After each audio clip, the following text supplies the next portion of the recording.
यार एक बात बताओ, ये जो मकान मालिक होते हैं इनको क्या लगता है कि हम जो किराएदार होते हैं वो भूखे नंगे होते हैं, उनका कोई घर परिवार नहीं होता है, भिखारी होते हैं। हम आपको कैसे समझाएं कि हम भी मजबूरी में ही रहते हैं, हमारा भी खुद का घर है, हमारे भी रिश्तेदार हैं यार। मतलब बिल्कुल ही एकदम लेवल, मैं क्या ही बताऊं, बिल्कुल एकदम डाउन लेवल का समझते हैं यार। मुझे नहीं समझ में आता ऐसा क्यों करते हैं।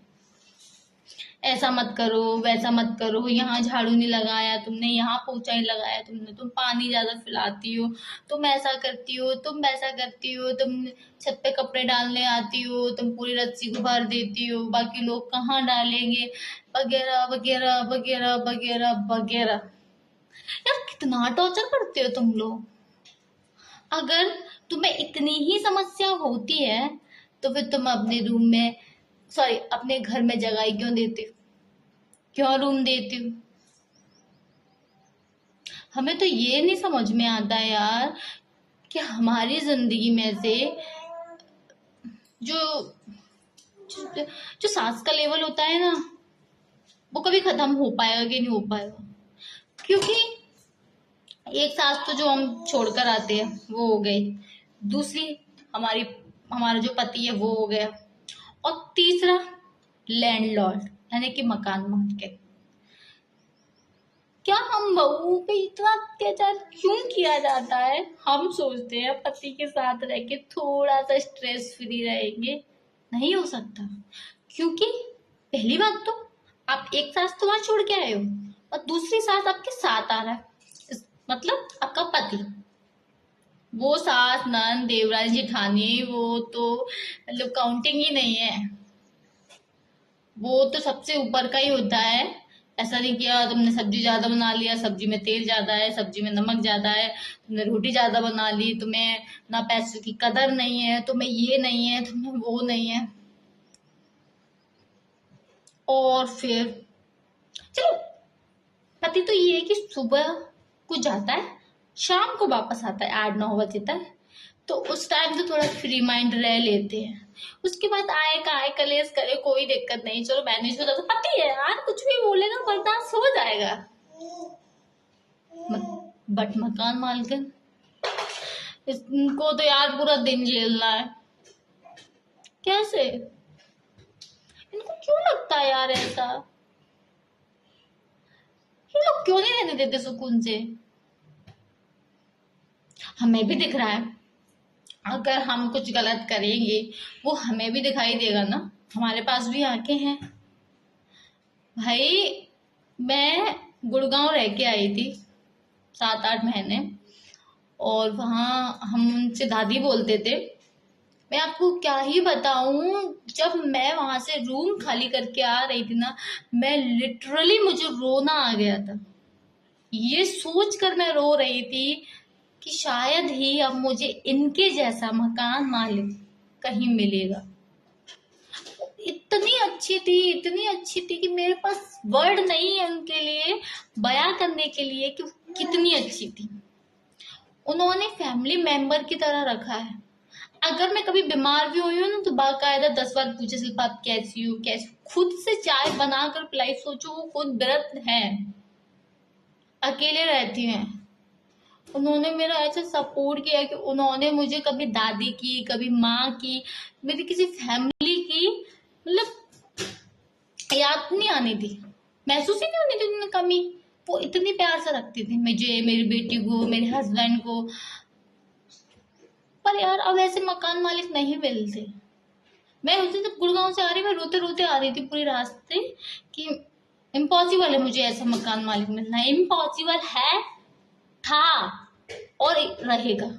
जिस दिन से, फर्स्ट डे से मैं यहाँ झांसी में शिफ्ट हुई हूँ, मैं आपको क्या ही बताऊं, मेरा जीना दुश्वार हो गया।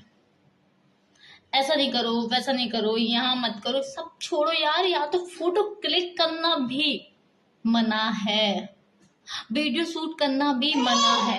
इस एक कमरे में कुछ भी करते रहो, काला काला पीला हरा नीला जो भी करना है इसी रूम में करना है। मेरी मेंटलिटी खराब होती जा रही है यार, ऐसा क्यों?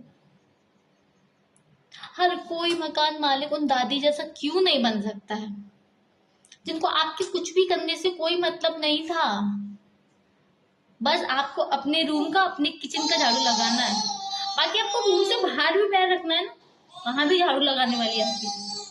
बट यहाँ नहीं है यार, यहाँ इतना टॉर्चर है कि जिसकी कोई हद नहीं। बच्ची है मेरी छोटी, उसको लेके कहाँ बार बार शिफ्ट हो, यहाँ कहाँ देखूं यार, कुछ समझ में नहीं आता। हस्बैंड की भी ऐसी ड्यूटी है कि वो सुबह 9 o'clock पे जाते हैं और शाम को आते हैं 9 o'clock पे। वो कहाँ रूम ढूंढते फिरेंगे, जैसे तैसे ये ढूंढ लिया कि अच्छा है शिल्पा सेपरेट है, कोई प्रॉब्लम नहीं है।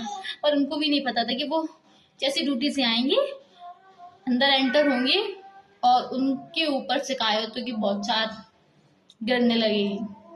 आपकी वाइफ ने ऐसा किया, आपकी वाइफ ने वैसा किया, आपकी वाइफ ऐसा नहीं करती, आपकी वाइफ बाहर पोछा लगाती है, आपकी वाइफ ये। वो बंदा मतलब फ्रस्ट्रेट होके बाहर से आ रहा है और आप उसको फ्रस्ट्रेट कर रहे हो। Why are you saying this यार? हम भी फैमिली वाले हैं, हमारा खुद का घर है, पर इसका मतलब ये नहीं है कि आप हमें इतना मेंटली टॉर्चर करो कि ना कि कोई सीमा ही नहीं है। क्या ही करें, कितना और बर्दाश्त करें।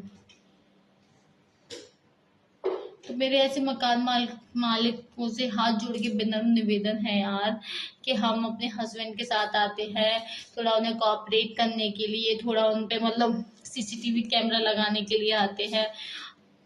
पर आप लोग सोचते हो कि चलो उस घर को छोड़ के आइए तो इस घर में हम उसको बताएंगे कि कैसे रखा जाता है बहुओं को, तो हमसे नहीं बन सकता। हमें अपनी छोटी बच्ची भी देखनी है यार, वो कितना परेशान करती है, क्या कम मेंटली टॉर्चर करती है, पूरी रात सोती नहीं है, पूरे दिन नहीं सोती है। इंसोम्निया जो होता है उसकी शिकायत है मुझे। मैं सोई नहीं हूँ 2 साल से, मैं आपको क्या ही बोलूं। पर आप लोगों को समझ में नहीं आता यार। कहते हैं औरत औरत की दुश्मन होती है यार, दिस इज ट्रू। औरत औरत की दुश्मन होती है, वो नहीं समझ सकती है। वो अपने ही बेटी की प्रॉब्लम समझ सकती हैं, अदरवाइज वो किसी की प्रॉब्लम नहीं समझ सकती है। बस इतना ही कहना है यार। आई हम्बल रिक्वेस्ट कि अपने किराएदारों को इतना टॉर्चर मत करो प्लीज। वो मजबूरी में रहते हैं यहाँ, उन्हें कोई शौक नहीं है। ओके प्लीज, बाय बाय, फिर मिलेंगे किसी नेक्स्ट व्लॉग में।